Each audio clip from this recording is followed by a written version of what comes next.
Are you looking for a way to level up your English? Have you tried reading, but you always get bored or find it too hard? Then listen to this episode. The Good Wife, Part 2. The prince and Nakrusa came to Nakrusa's hut. The old man turned round to Dalibis. He wanted to say goodbye, but the prince had already followed him into his compound. Nakrusa was tired of Delibis. He wanted him to go away. But now the young man was his guest. He had to welcome him. So he went into his hut and brought out a mat. He put it on the ground and Delibis sat down on it.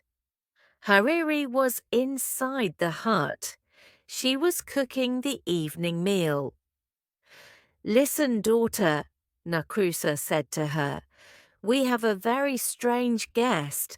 A crazy young man has followed me all day. He's come to the village with me, and now he's here in my compound. Take him some water so that he can wash his feet." So Hariri took some water and went out to wash Delibis's feet. He was very happy when he saw her. She smiled at him, and his heart jumped. She was even more beautiful than before. "Why don't you put your feet on the mat?" she asked him. "Look, they're on the dirty ground." "But my feet are still dirty," Delibis answered. "You haven't washed them yet. If I put them on the mat now, the mat will get dirty too." So Hariri washed his feet. When they were clean, he put them on the mat. Hariri went back into the hut to find her father. "This young man isn't crazy at all," she said.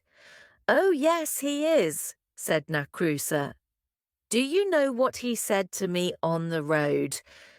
'Let's make the journey easier,' he said. 'Why don't you carry me? Or if you like, I'll carry you.' Wasn't that stupid? How can I, an old man, carry a big young man like him?" "But father," Hariri said, "you don't understand. He meant that the journey was long and boring. He wanted to make it interesting. When he said, 'Why don't you carry me?' he meant, 'Why don't you tell me a story?' And when he said, 'Or if you like, I'll carry you,' he meant, 'Or if you like, I'll tell you a story.' In that way, you could help each other along the road." "Well, anyway," said Nakrusa, "that wasn't the only thing. We passed a big herd of 100 cows. 'Who do these cows belong to?' he asked me. 'He must be a poor man.' Poor? A man with 100 cows is rich." Then later we passed a small herd of 10 cows and 1 bull. "Who do these belong to?" he said. "Oh, he must be a rich man. Now, isn't that crazy?" "No, father," Hariri said. "He's right. The man with 100 cows is rich now, but he won't be rich for long. If he doesn't have a bull, his cows will never give birth to calves. After a while they will all die and he'll be poor again. But the man who has a bull as well as 10 cows will soon be rich. His cows will all have calves. He'll have more and more cattle every year." "You haven't heard it all," Nakrusa said. "We passed a field of wheat." "Is this wheat free so that travelers can eat it?" this stupid boy asked me. "Free?" I said. "Of course it isn't free. It belongs to the farmer. Only he can eat it." "But father," said Hariri, "who is the farmer? Is he a generous man?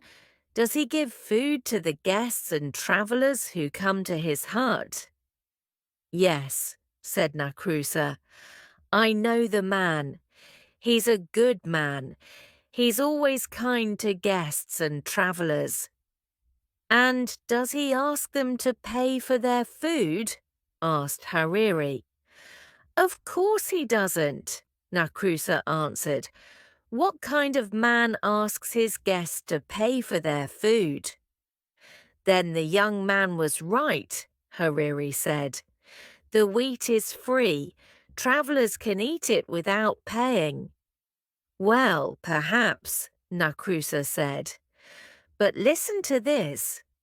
While we were coming into the village, we passed a funeral. A crowd of people were taking a dead man to the cemetery. And do you know what this poor fool said? Will his name be buried with him, or will it be used again? Oh, said Hariri, that's easy to understand. He was asking you if the man had a son. The father's name lives on in his son. It's not buried with him.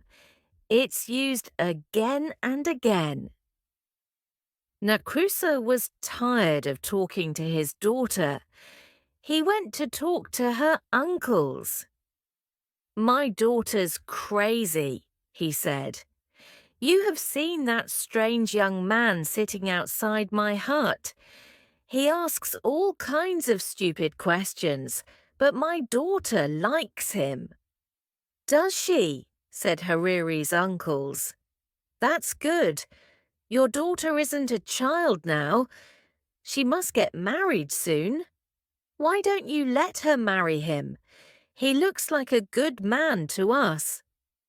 Oh, very well, said Nakrusa, but it's all so strange. I can't understand it at all. They're both crazy. Hariri heard her uncles and her father. She was very happy. He's so handsome, she said to herself, and so clever. He's the best young man I've ever seen. Delibis was still sitting outside the hut on the mat. He heard Hariri's words. He was very, very happy.